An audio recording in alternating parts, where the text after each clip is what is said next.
Sabe, o que é que separa aqueles investidores que entraram para a história de todo o resto? Será que é uma técnica secreta ou pura sorte? Olha, nesta nossa análise a gente vai mergulhar nas filosofias de 10 mentes simplesmente brilhantes. Pessoas que não só fizeram fortunas, mas que de verdade mudaram as regras do jogo no mercado financeiro. Então, vamos lá? Então, a grande pergunta é essa, né? O que essa galera toda tem em comum?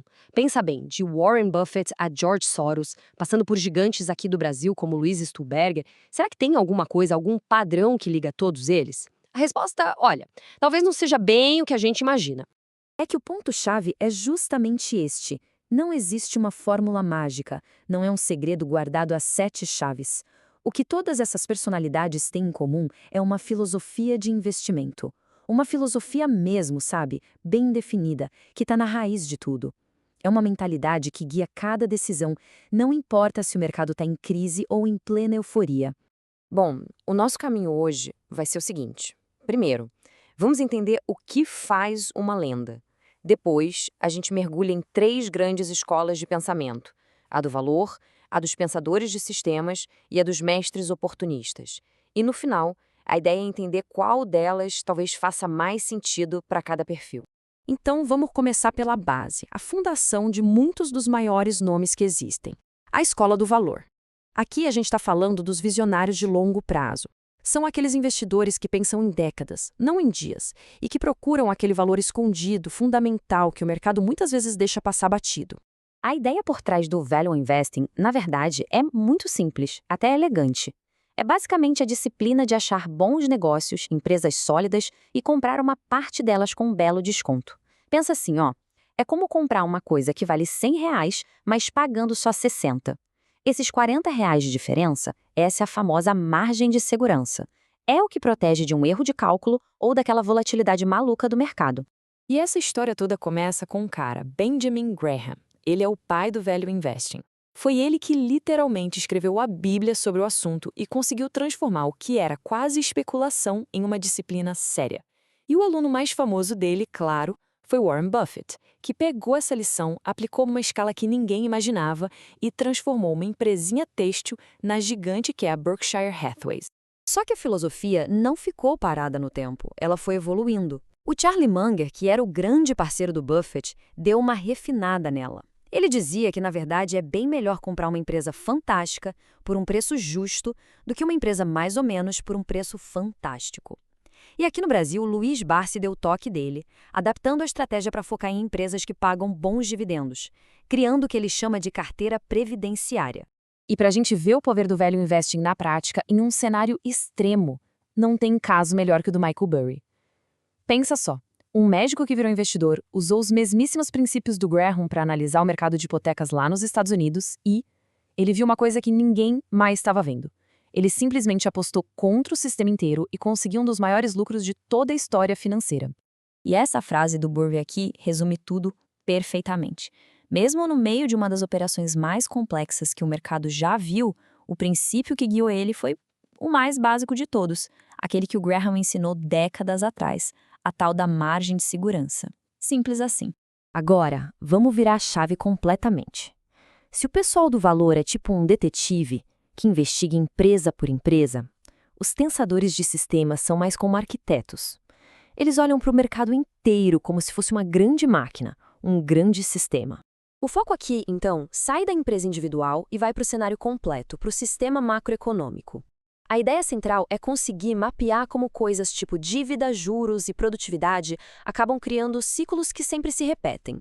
E a partir daí, o objetivo é montar uma carteira de investimentos que seja forte o suficiente para ir bem, não importa o que aconteça na economia. E dentro dessa escola de pensamento, a gente tem 2 gigantes, mas com métodos bem diferentes. De um lado, tem o Gene Simons, um matemático genial que usa algoritmos super complexos para achar padrões que ninguém consegue ver a olho nu. Do outro lado, o Ray Dalio, que se baseia em princípios da economia e da história para montar aquela famosa estratégia dele, a All-Weather. Ou seja, um é totalmente guiado por computador e o outro por princípios teóricos. E para ter uma ideia do poder dessa abordagem, olha só esse número: 2.480%. Pois é, esse foi o retorno do fundo Medallion, do Gene Simons, em só uma década. É um resultado, assim, astronômico, que mostra o que acontece quando alguém consegue, de fato, decifrar o código da máquina do mercado.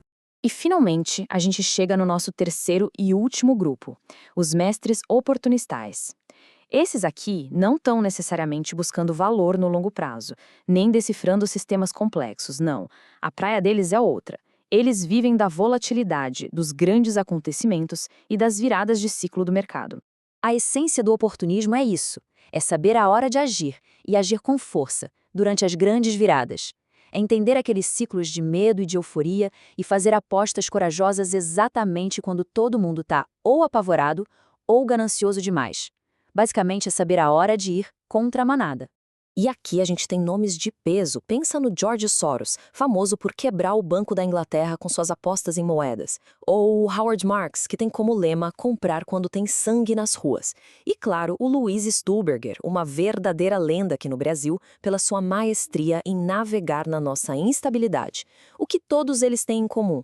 Uma capacidade incrível de ler o timing do mercado e agir com uma convicção absurda. Para se ter uma noção da escala do que a gente está falando, dá uma olhada nesse número, $1 bilhão. Esse foi o lucro que o George Soros fez, em um único dia. Ele conseguiu isso apostando contra a libra esterlina num evento que ficou famoso como a Quarta-feira Negra. Isso é o oportunismo na sua forma mais pura e extrema. Bom, depois de passar por essas 3 filosofias tão diferentes, o que a gente pode tirar disso tudo? Talvez o mais importante seja entender que não existe um jeito certo de investir. O sucesso, ao que parece, vem de encontrar uma abordagem que combine com o perfil, com o temperamento e com a visão de mundo de cada pessoa. E aqui a gente tem um resumo bem claro, né? De um lado, o Value Investing, com foco total no valor intrínseco, no longo prazo. Depois, o pensamento sistêmico, que quer entender os padrões da grande máquina da economia. E, por fim, o mestre oportunista, que se alimenta da volatilidade e dos grandes ciclos. São 3 caminhos bem diferentes, mas todos com histórico de sucesso nas mãos certas, claro. E tudo isso leva a gente a uma reflexão final, né? Pensando nos diferentes temperamentos, nos prazos, nas visões de mundo. Qual dessas filosofias parece conversar mais com cada um? A do visionário paciente, a do arquiteto de sistemas ou a do mestre do ciclo? Encontrar uma resposta para essa pergunta, bom, esse pode ser o primeiro passo para uma forma totalmente nova de pensar os investimentos.